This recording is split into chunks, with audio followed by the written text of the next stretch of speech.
At 6 o'clock, a controversial oil terminal proposed at the Port of Vancouver is causing quite an uproar. More than 100 people are signed up to speak before City Council. They're expected to urge the state to stop the terminal from opening. Now, many people don't want the terminal to open because of the possibility of an explosion like this one last summer in Quebec. A runaway train carrying oil exploded in a ball of fire. That's a worst-case scenario, of course. If a similar explosion were to happen at the proposed Vancouver terminal or on any rail line in the Portland metro area, the fireball could have a radius of just over half a mile, sending toxic smoke into the air. People a mile and a half away could have to be evacuated.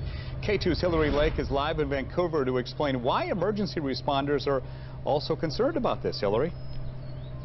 Well, trains that carry oil are already rolling through the heart of Portland on a way to a refinery in Scappoose. A terminal here in Vancouver means even more of those mile-long oil trains arriving on our doorstep. Vancouver's fire chief is on the record as saying he's not sure if his current hazmat plan could handle a disaster involving an oil train. Portland Fire already knows it needs extra equipment to handle anything that might happen. Oh, mon Dieu! Oh, mon Dieu! Oh my God! An explosion like this looks unreal, but this is real. You can almost feel the heat as you watch. 47 people dead, 30 buildings leveled, all due to a runaway oil train in Canada. The trains are typically a mile long and carry a gasoline type of oil more dangerous than crude, something that worries the Portland Fire Bureau. We are concerned with the size of some of these trains that we're seeing, that we could possibly overwhelm our current resources. That's firefighter Rich Chapman. He tells me firefighters are preparing for a potential accident in the city. With an issue with these trains, and certainly compared to some of the issues they've already had around the continent,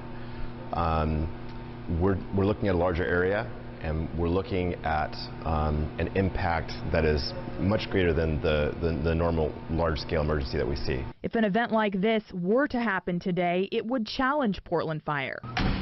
In order to deal with a fire of the magnitude that we're talking about with these trains, we really need some large capacity foam resources, and that's something that we've made very clear to at least the state that we're in need of for these kind of fires. Chapman says a fire like this requires a continuous blanket of foam to put it out. The foam actually covers over the product and prevents the vapors that are flammable from actually rising. So basically creates a blanket over that oil.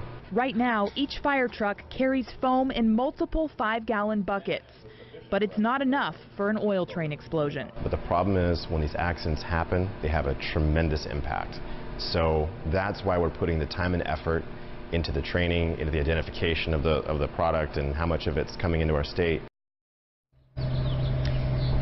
And the public hearing on the Vancouver oil terminal starts at 6:30 tonight here at the Hilton Hotel in downtown Vancouver. That's next to City Hall. It's unclear if City Council will actually vote on anything tonight, though, since so many people are signed up to speak. I'm live in Vancouver. Hillary Lake, KATU News.